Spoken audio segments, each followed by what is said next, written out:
Don't let anybody make you think that God chose America as his divine messianic force to be a sort of policeman of the whole world. God has a way of standing before the nations with judgment, and it seems that I can hear God saying to America, "You're too arrogant. And if you don't change your ways, I will rise up and break the backbone of your power." Habari Gani. This is Sister Thage welcoming you to the Liberated Zone of Freedom Now, a Pan-Africanist and internationalist world affairs program. Thank you to everyone who donated during our recent fund drive, keeping Free Speech Radio on the air. We have a jam-packed agenda. Our central theme for this Saturday, August 15, 2026 is Freedom Across the Atlantic, Slavery, Resistance, and the Struggle to Define Freedom. Our agenda for this Freedom Now Hour: prolific author, radical historian, professor of African American Studies at the University of Houston, and Freedom Now co-producer, Dr. Gerald Horne interviews Robert E. Bonnert, professor of history at Dartmouth College in New Hampshire and author of the book The First Pariah State: How the Proslavery Confederacy Menaced the World. And later in the hour, Dr. Horne interviews Lisa Lindsay, professor of history at University of North Carolina at Chapel Hill, here to discuss her book, Atlantic Bonds, a 19th-Century Odyssey from America to Africa. Our music clip mix includes MLK, Zap Mama, Jay Dilla, McCoy Tyner, John Coltrane, Dead Prez, John Batiste, Melba Liston and Her Bones, Terry Lynn Carrington, and more. So sit back, phone a friend, and as always we stand, ready for revolution. For KPFK Los Angeles, this is Gerald Horne, and with me on the line is Robert E. Bonnert, Kathy Tapp Vernon Professor of History at Dartmouth College in New Hampshire, and author of the book, The First Pariah State: How the Pro-Slavery Confederacy Menaced the World.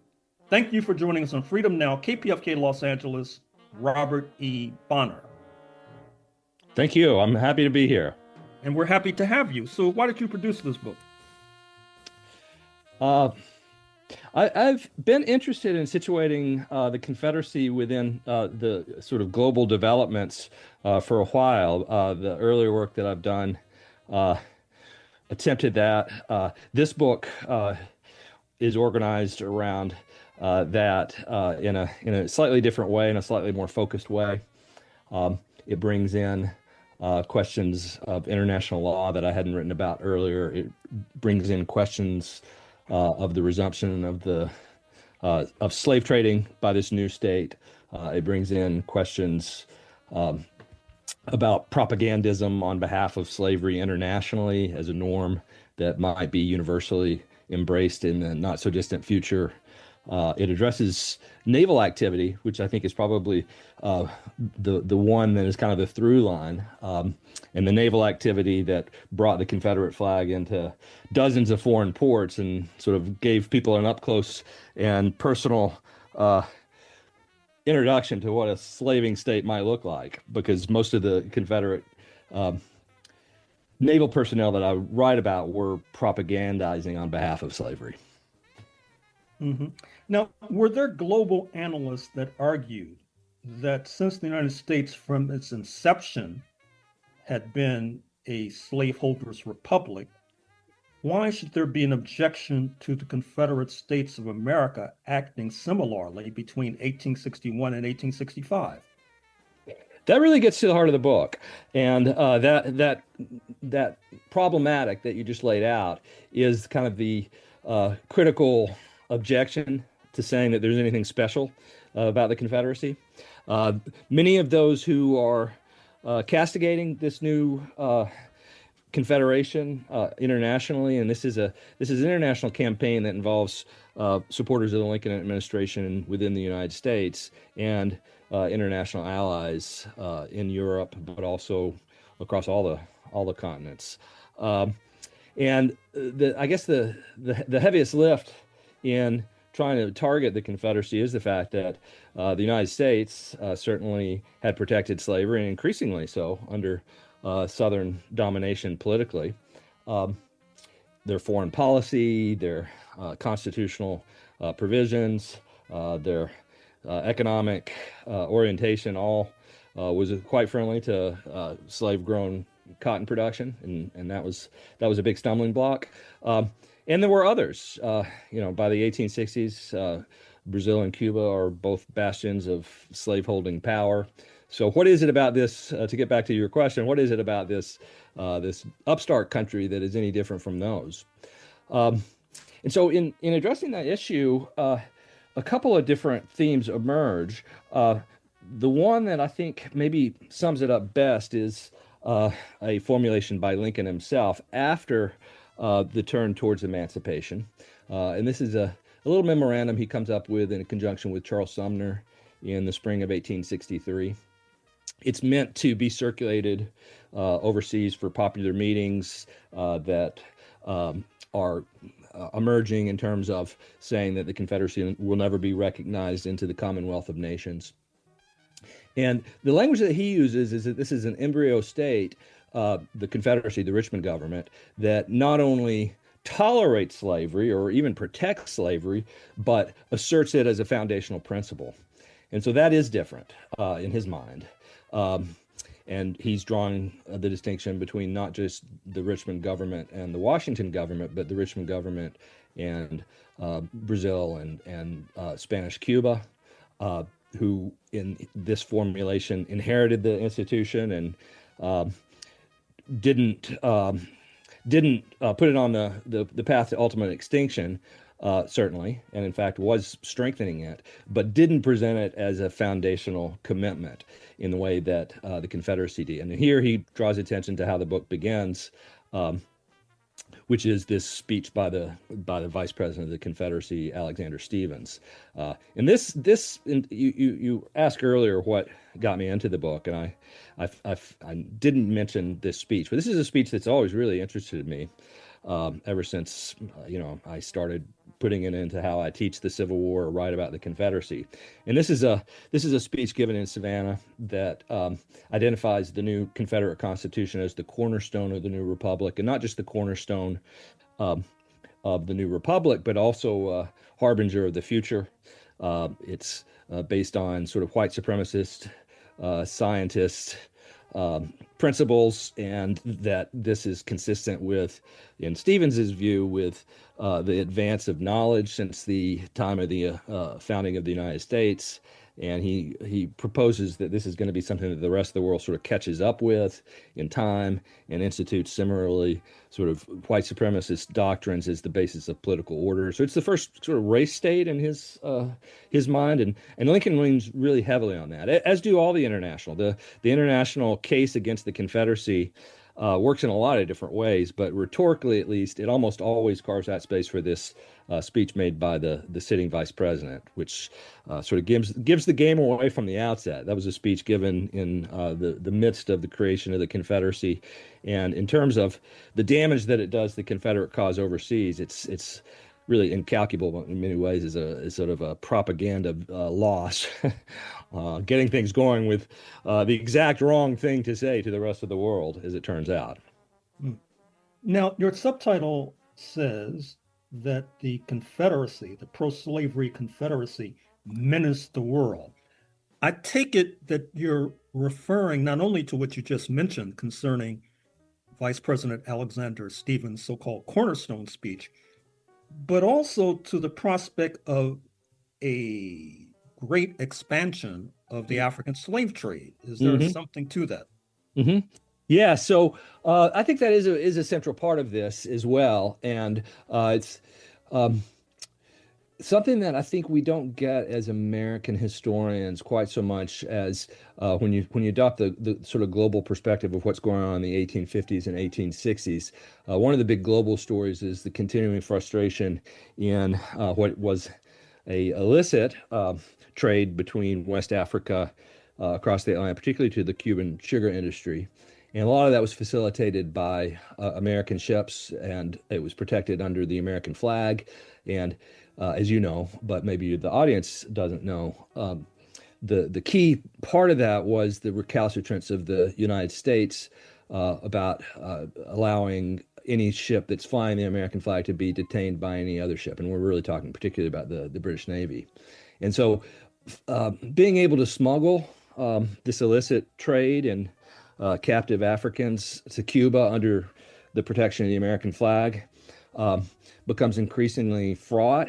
And early on, the Republican Party, as it's getting going, says that things are going to change when it takes power. It's actually part of the suppression of the African slave trade. Getting rid of this protection of the American flag provided was part of the Republican platform in 1860. And so just at that moment that it looks like finally, after decades and decades of trying to get the United States to join this sort of multilateral effort to detain suspected human traffickers, you have this new power bump up, and they do their best to sort of mishandle this issue, and it's extraordinary to me. They do put in their constitution that on paper that this is going to remain illegal. It had been eliminated from American law beginning in the Jefferson administration, but this enforcement was always really weak.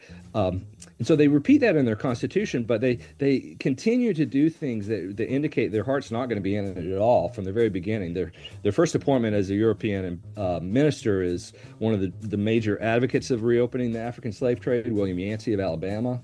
And that's a disaster. He ends up in Europe as the sort of face of the Confederacy, and it doesn't take long for people overseas to realize how exuberant he is, and trying to decriminalize that. There is another extraordinary episode in 1863 when there's a diplomatic communique between the Secretary of State of the Confederacy, Judah Benjamin, and his delegate in Russia. That's intercepted, and in that he really spells out the fact that the Confederate States, if they do get a treaty with the rest of the world, they do have their independence sort of ratified by the global community, that they're not going to be on board with anything having to do with the suppression of the slave trade. So as a public relations matter, I think it's maybe eclipses the Cornerstone speech in due time. This is a dangerous state because it's going to continue to maybe even resume it on its own accord. Its naval program looks like maybe cover for a smuggling program that's going to reconstitute the strength of slavery in the Gulf area. So it raises a lot of alarms. The menace is not just ideological. The menace is actual in terms of disrupting this international campaign, which, again, as you know, is viewed by many as a foundational part of a human rights consciousness of the 19th century. So you mentioned Charles Sumner. Who was he, and what role does he play in your story? Oh, well, that's a great question, because he really is, in some respects, the critical figure. And he didn't need to, have secession to be an opponent of the slave power. That was true beginning with his service in Massachusetts politics. You ask who he was. He was a Boston-based lawyer who took up the cause of potential black students against the segregated schools of Boston in the 1840s, and then went next with opposition to Texas annexation, and then in the 1850s became sort of the face of opposition to the expansion of slavery into the territories. He also has an interesting set of global connections. He considers himself very cosmopolitan, which actually he is. And so he spends a lot of time in Europe. He has a lot of contacts in Europe. He spends several years after he's bludgeoned on the floor of the Senate in 1856 in Europe, and really solidifying those ties. So he hates the South. He hates the slave power. But at the point of secession, he famously calls this a triple-headed treason. Which I think is a wonderful phrase. And the triple-headed treason is taking up arms against the government being the first element of treason. Betraying American ideas is the second element of the treason. But the third element of the treason is to institute a new creation that was anathema to Christian civilization. And so that's that international treason, the treason to the hopes of the world, I guess you'd say, is where he comes in. In the story, the power that he wields really comes through his appointment as the chair of the Senate Foreign Relations Committee. And so in that position, he has a really important role to play. He pushes through this new treaty to suppress the slave trade by allowing the British to search American flagged vessels. He institutes diplomatic relations for the first time with Haiti and Liberia.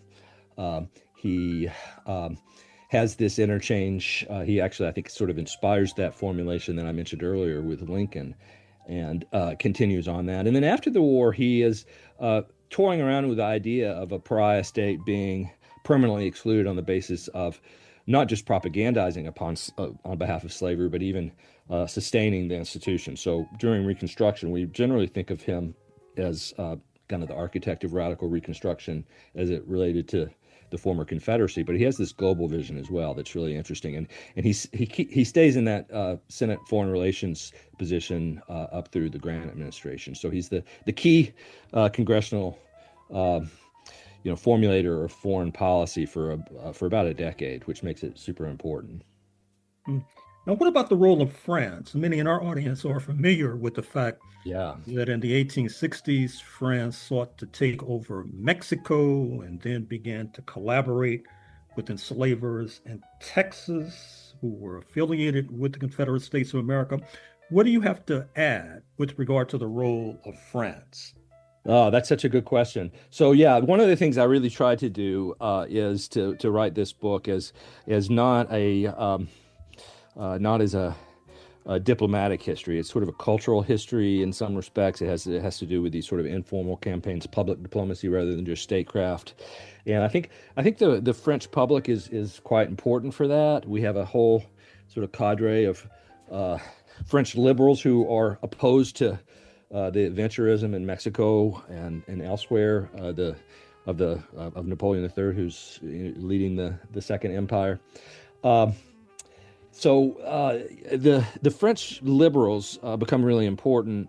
One group that I foregrounded, and it can kind of tell you a little bit about how the book works more generally, is this group of French Protestants who are already opposed to a lot of what the regime is doing, but undertake in collaboration with some of the Protestants in the UK this mass petition campaign. And if you know anything about sort of French political culture, they don't really do much in the realm of petitioning, but they get a sizable number. I think at one point I maybe estimated this at about 2/3 of all French Protestant ministers across the entire country petition on behalf of the principle that this new government could never be recognized, and that's directly opposed to what the Mexican adventurism was about. And also it comes at a time, and this is where all these kind of strands come together. It comes at a time that Napoleon III is really interested in opening up his shipyards to the creation and expansion of a Confederate naval force. That had sort of begun in 1862 in Liverpool, and a couple of really famous examples of Confederate warships coming out of Liverpool that sort of stir some anxiety in the British government. And so they're beginning to close their ports for Confederate naval activity. And in 1863, kind of with a wink and a nod, Napoleon III begins to say, okay, you can start to develop your navy in our waters. Then there's this, considerable mobilization.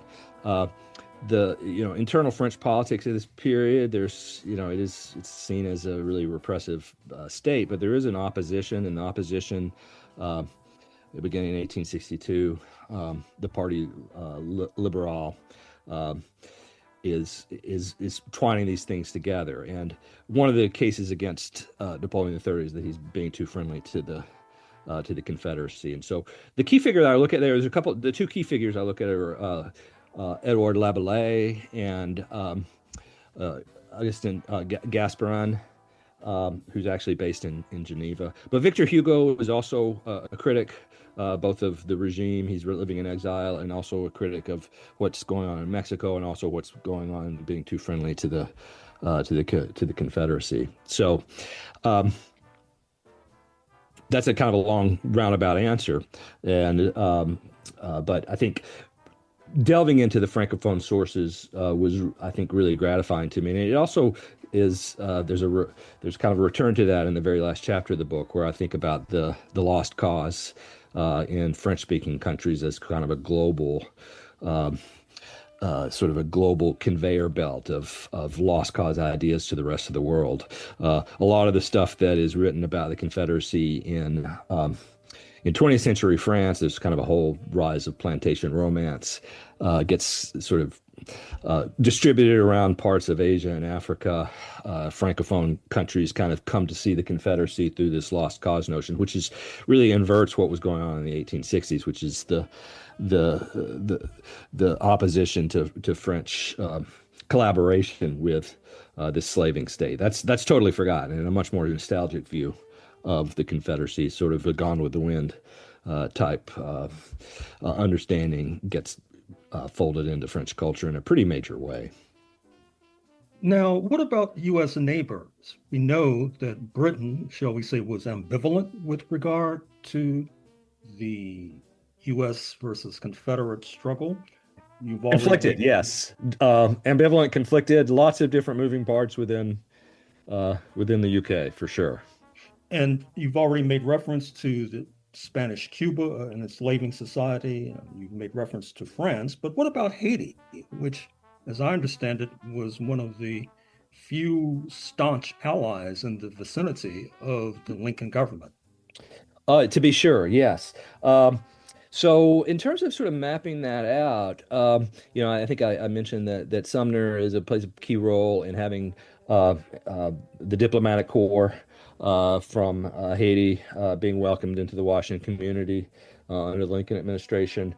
In terms of, there's sort of a retro neo-imperialism with the Spanish trying to reinsert their power in the eastern end of that island, Santo Domingo, at the same time, and the Confederates are kind of playing footsie a little bit with that. So it's a complicated geopolitics in the Caribbean at that point, and Haiti does see the Lincoln administration is sort of moving in a direction that had never been seen in the U.S. government, so they're naturally open to that. On just the level of kind of nasty politics, the Confederacy is sort of Confederate propagandists in pamphlet form or magazine form or whatever are sort of rubbing their hands thinking about reimposing slavery across the Caribbean in the not so distant future. And Haiti's certainly something that registers with that in their imagination, and that's kind of a little bit absurd. Like how exactly would that work? But it is something, as they have kind of their pro-slavery fever dreams. Turning the clock back in Haiti is one of the things that they put in the realm of the possible. Now, my understanding is that Russia sent fleets to both the Atlantic and Pacific coasts of North America in support of the Lincoln government. What do you have to add with regard to Russia's role? Oh, that's a great question. So again, thinking about these diplomatic actors in the context of where we are with social formations, the super important thing is the Tsar's movement against serfdom at the same time that the Lincoln administration is getting going, and so much larger numbers of serfs are being emancipated within his realm than the total number of enslaved African descended people in the New World at that point, by a factor of 3 or 4. So there's already sort of a feeling of kinship, these two great emancipators that are simpatico. There's also sort of power politics, going back to the 1850s, kind of global conflict over the Black Sea and the Crimea. And so Russia and the United States are tied together ideologically under this banner of liberation of bound labor, but they're also kind of a counterbalance to the power of England and France in interesting ways. So in terms of the cool stuff that's going on, the Lincoln administration does kind of play a role in welcoming the Russian Navy into these ports. They'd already solidified some cooperation by appointing Cassius Clay, the Kentucky anti-slavery firebrand, as the minister to St. Petersburg. The Confederates finally get around to naming somebody to represent them in St. Petersburg in late 1862, but by the time he gets over there, they're kind of no longer interested. So he never reaches St. Petersburg. So there's never a Confederate presence in the metropolitan court. So we see Russian Navy interests, the Russian minister in Washington. They don't bother with sending anybody to Richmond. But it's a power, and it's a naval power. The visits to San Francisco Bay and to the New York Harbor signal sat. So they're probably the one also that is going to veto any premature recognition of the Confederacy. So if you kind of zoom out, the peril here is that if you welcome a pariah state in, it does terrible things to global order, and the Russians kind of got that from the outset, but they weren't going to necessarily be able to restrain England and France from intervening on behalf of the Confederacy alone. That's where the public relations campaign comes in. England and France would have helped the Confederacy over the objections of Russia, but if they really wanted to do it, Russia wasn't powerful enough to keep them from doing it. Well, Robert E. Bonnert, author of the book, The First Pariah State, How the Proslavery Confederacy Menaced the World, I'm afraid we're going to have to leave it there, but thank you for joining us on Freedom Now, KPFK, Los Angeles. Well, thank you so much.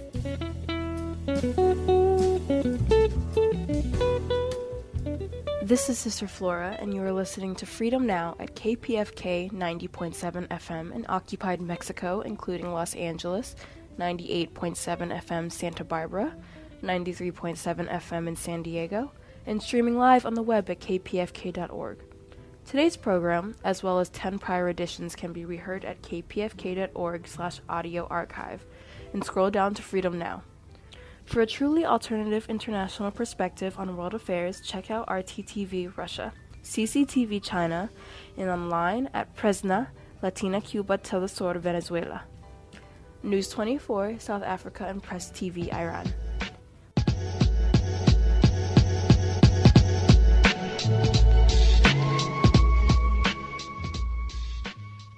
And now for a prison radio commentary.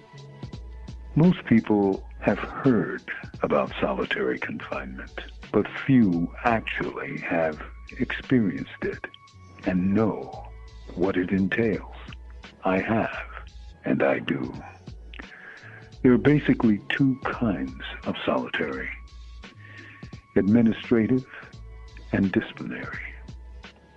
The former is usually of a temporary nature or tied to a sentence, while the latter is a response to behavior in prison. I've been in both. For death row is a kind of solitary because of the sentence, death. Guys have spent years doing 23 plus 1, or 23 hours a day, locked up in a cell with 1 hour a day outside. Yeah, locked in a cage. Think of a cage for a dog, only the dog usually gets more space. I spent 28 years on death row, in solitary. While on death row, I was sent to the whole, or the second type that I discussed earlier, for refusing to cut my hair, where I stayed for 8 years. Remember I said 23 and 1? That isn't really true, because that 23 hours locked up only referred to Monday to Friday. On the weekends, it became 24 hours a day, or the weekend, 48 hours. That was solitary. I've seen men lose their senses and start howling to the moon for hours on end. Other men beat on their metal bunks for 10, 15, or more hours a day, singing songs of pure nonsense for weeks or months on end. I've seen men smear their faces, head, and bodies with feces until they looked like mud men, but that wasn't mud that they were covered with. I've seen men shrieking, howling, barking, and screaming in an attempt to escape the loneliness of solitary. For the fact is, some men were sent to solitary for over 20 years, or even 30 years, for escaping or attempting to do so. The great prison teacher, Russell Maroon Schultz, spent over 30 years in the hole for escaping back in the 1970s. Arthur Chetaweo Johnson spent decades in holes across the state of Pennsylvania for being what was called a black militant. That's the word that they used back then in the 1970s. Chetaweo was a child lifer, an innocent man who was 16 years old when he went to prison. He spent 50 years in prison. He's out now, free. Maroon worked with the young men in the hole with him. He taught them history. He taught them how to organize. He shared copies of The Wretched of the Earth, and he taught them resistance for generations. His students emerged from the hole different beings, knowledgeable, comfortable, confident, wise, and activists that could not be stopped. It's interesting to contrast how the state created an institution like the hole to destroy and break men's minds, while a man like Maroon used the hole to teach men how to serve their communities and how to struggle to change the world. Finally, what is solitary? According to Juan Mendez, the Special Rapporteur for Torture for the United Nations, any time beyond 15 days, think about it, 15 days constitutes torture because it breaks minds with love, not fear. This is Mumia Abu Jamal. These commentaries are recorded by Prison Radio.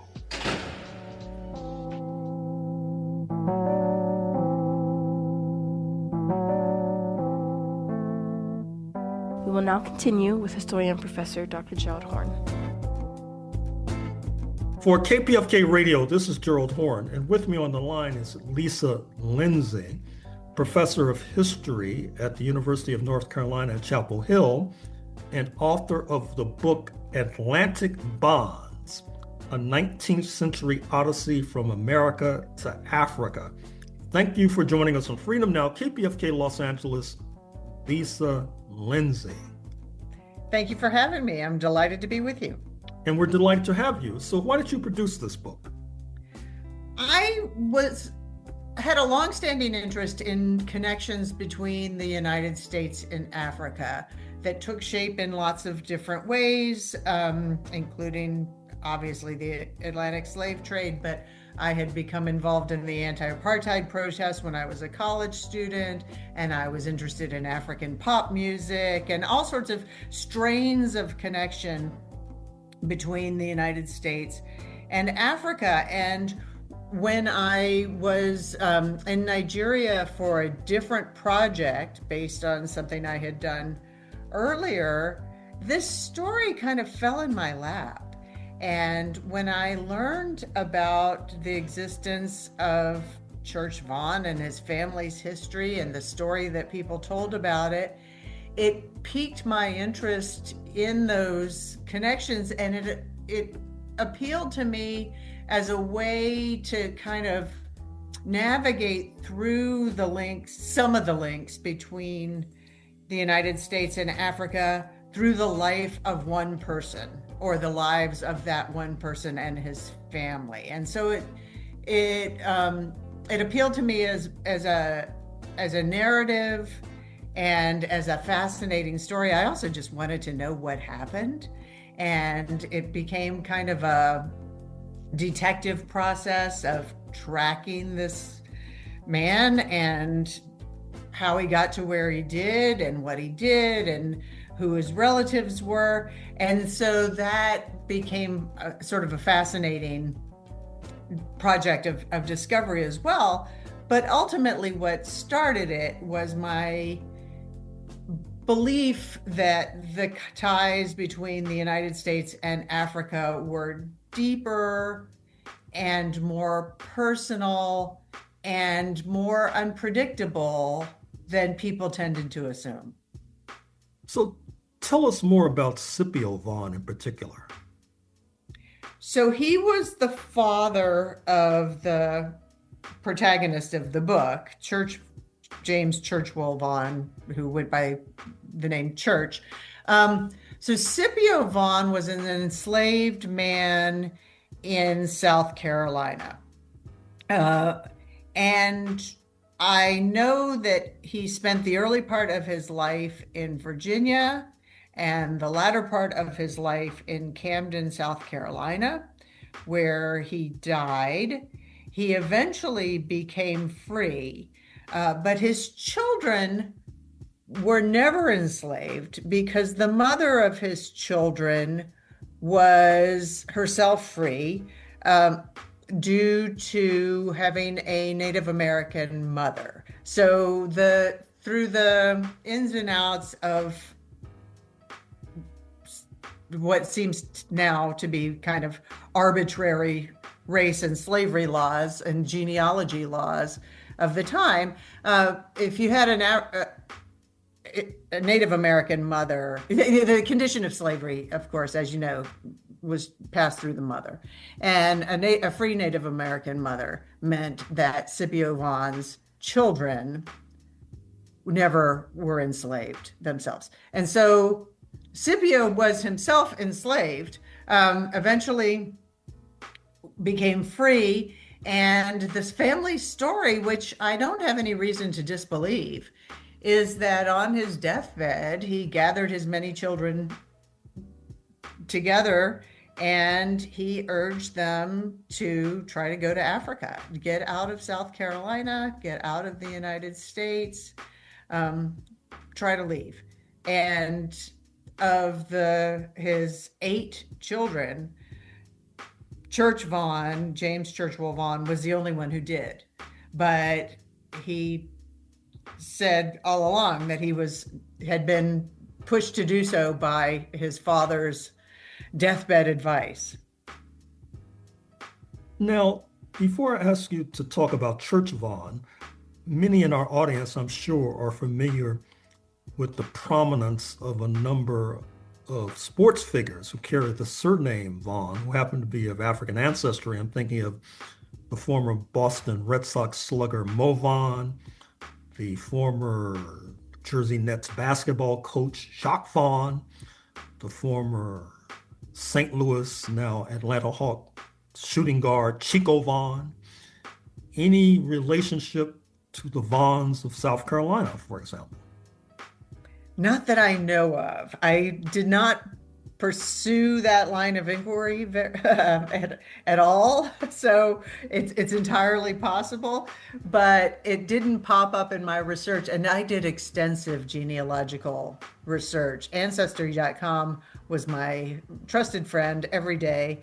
And I built an enormous genealogical tree for the Vaughns in South Carolina and in Nigeria and their connections to each other. And I didn't see those particular individuals. It doesn't mean that they're not connected, because Vaughn is a fairly common surname in the United States, and there are many, many thousands of people with that last name, but I didn't see it. So I'm sorry to disappoint. Okay, fair enough. Now, what about Church Vaughn? Talk to us about that figure. So he, as I said, was raised in Camden, South Carolina, was never enslaved, but grew up in the shadow of slavery. He was born in the 1820s, and lived kind of on the edge of this town, Camden, which was a bustling town where slavery was obvious and was prevalent. And in his 20s, he determined to try to leave and to go to Africa, probably on this, or it is said, on the deathbed advice of his father. And initially, two of his siblings were planning to go with him. And they made contact with the American Colonization Society, which was recruiting for African American potential immigrants to West Africa. And they went back and forth with a recruiting agent. In the end, the other siblings decided not to go. And Church Vaughn was the only one who did.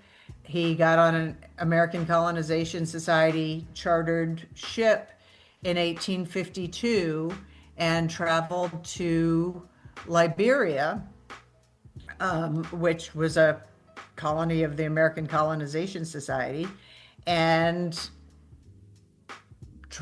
started over there without knowing anyone or without having any ties or resources there. He was a trained and very skilled carpenter.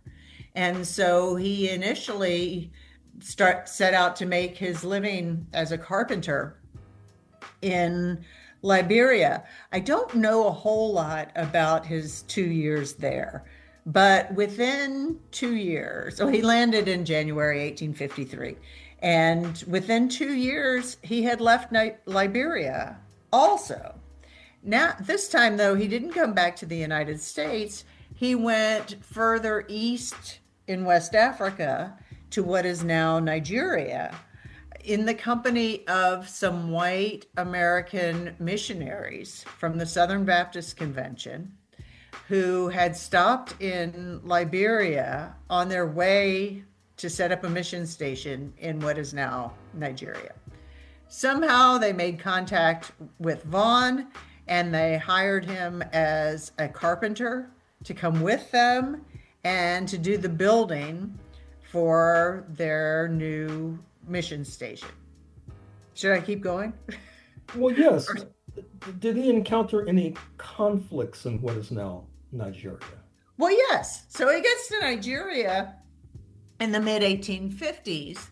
Nigeria at that point was not a British colony as it would be later, although the British had colonized the port of Lagos right at the coast. But in the interior, which is where Vaughn went, it wasn't colonized, but it was roiled by warfare between different African groups. We now refer to that whole part of Nigeria as Yoruba land, the place where Yoruba speaking people live.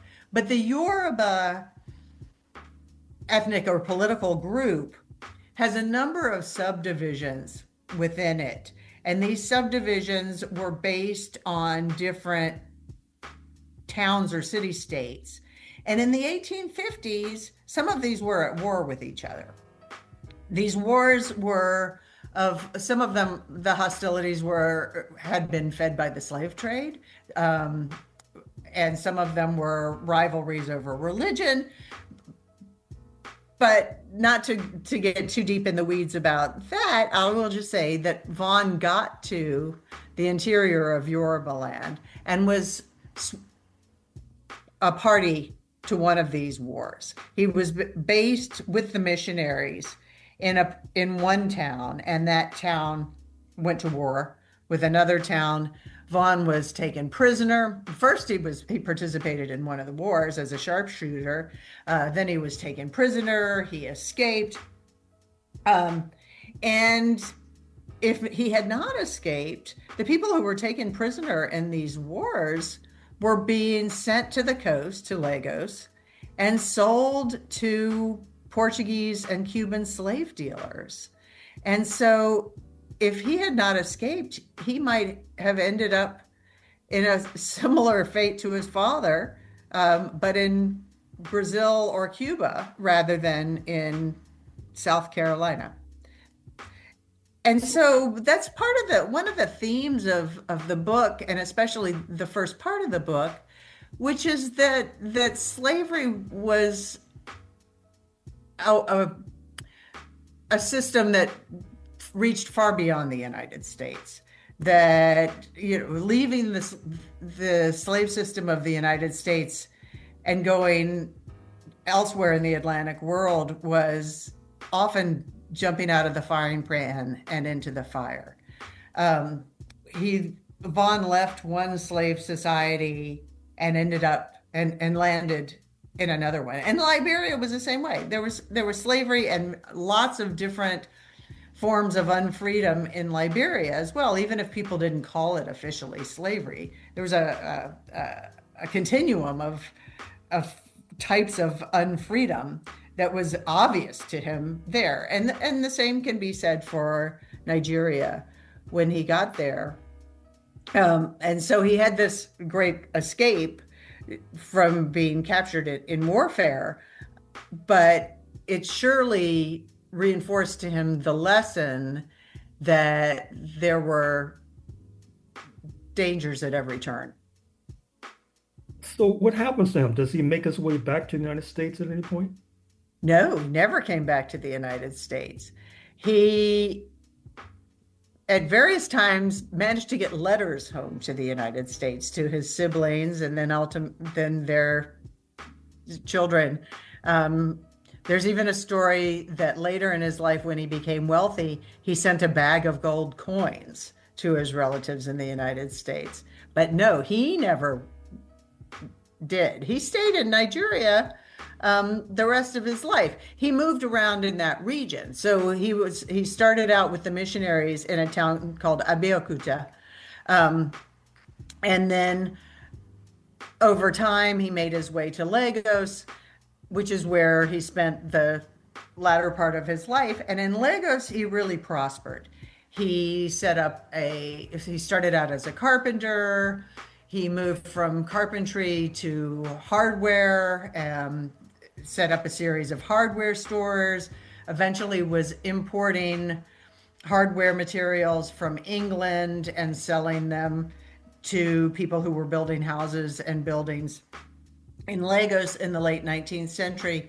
And he expanded from one store to multiple stores, built multiple houses. He really prospered in Lagos, but he didn't leave. He spent the rest of his life there, and he died there in 1893.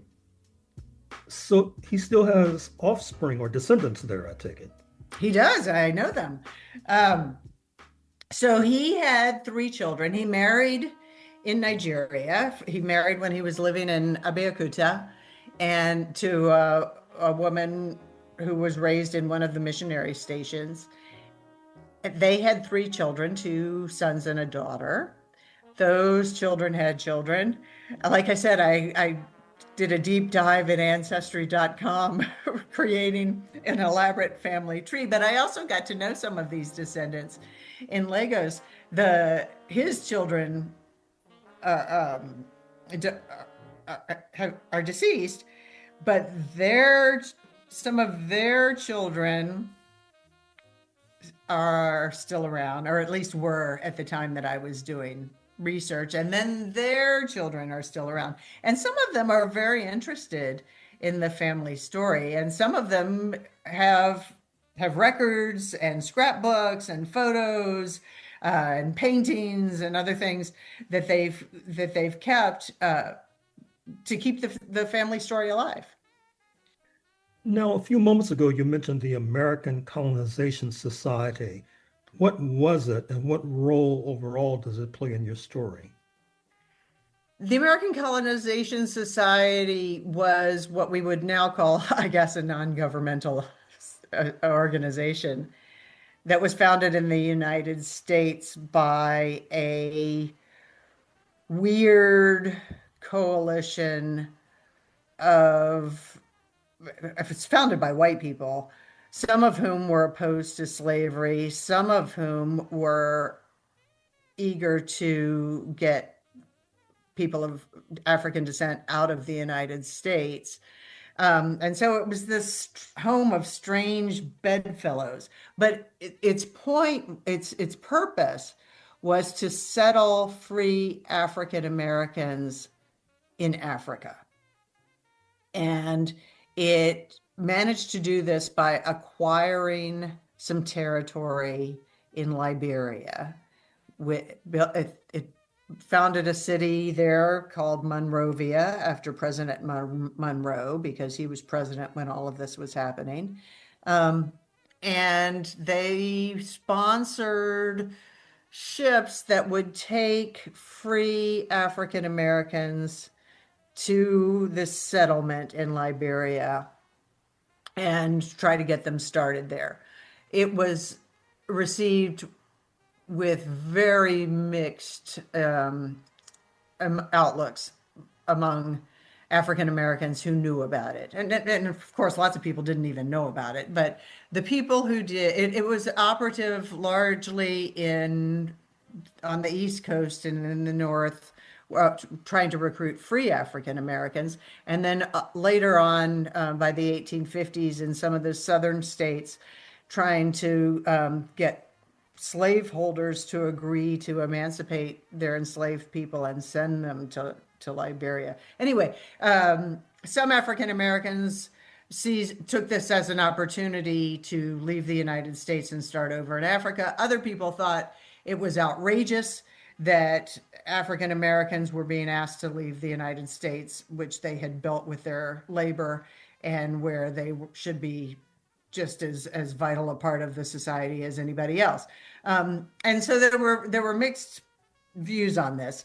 And Church Vaughan, when he took up with the American Colonization Society and took their offer to go to Liberia, seems to have done it with some ambivalence.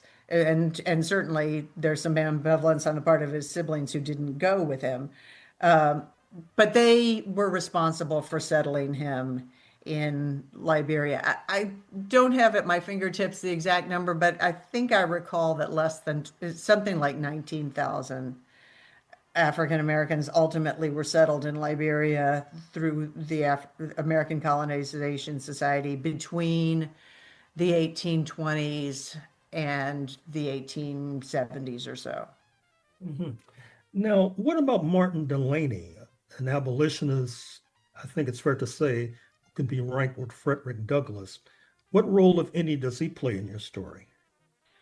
Well, he makes an appearance because he and an associate came to Yoruba land in the 1850s looking for a place to settle African Americans. They were not satisfied with Liberia for lots of reasons, and so they were looking for another place where African Americans might settle, where they would not have white oversight the way Liberia did at the time. And so they came to Yoruba land on a scouting mission, and in fact encountered some of the warfare that Vaughan was getting caught up in, and made a treaty with the ruler of Abeokuta, and then it all fell apart. And two things that happened at once. It all fell apart on the Nigerian side, but then at the same time, the American Civil War broke out. And so Delaney came back to the United States for both of those reasons. And as I'm sure you know, became much more involved in the African American freedom struggle during the American Civil War, and kind of made that his mission instead of a settlement in Africa. Finally, Lisa Lindsay, author of the book Atlantic Bonds, a 19th-century Odyssey from America to Africa. What's next on your research agenda? I've moved back in time in what I'm working on. I'm still interested in the connections between Africa and the Atlantic world, but I have been teaching for many years about the Atlantic slave trade, and it has not escaped my notice that a lot of the research and writing about the Atlantic slave trade doesn't say enough, in my opinion, about women and about African women. The book I'm working on is a study of African women and revolts in the Middle Passage of the Atlantic slave trade. Statistically, we know from just crunching the numbers that first, at least 10% of slave ships had revolts. Probably more, but we know there were at least 10%. And ships that had revolts were more likely to have women on them, enslaved women on them. There's a correlation between African women as captives on ships and revolts.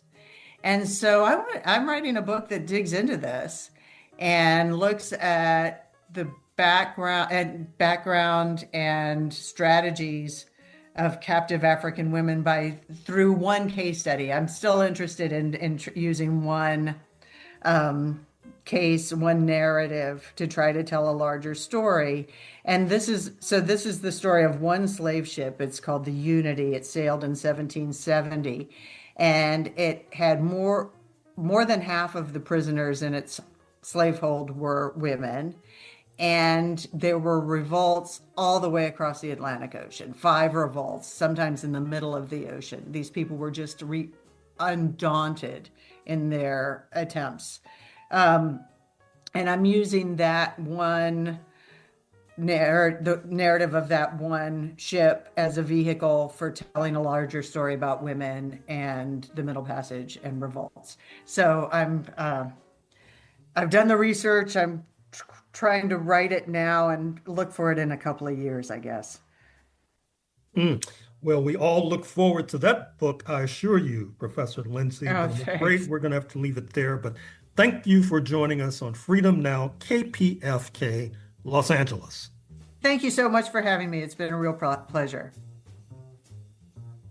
And in closing, we'd like to thank our guests, Robert E. Bonnert. Thank you, Lisa Lindsay. Thank you to our producers, Dr. Gerald Horne, Brother Brandon, Sister Flora.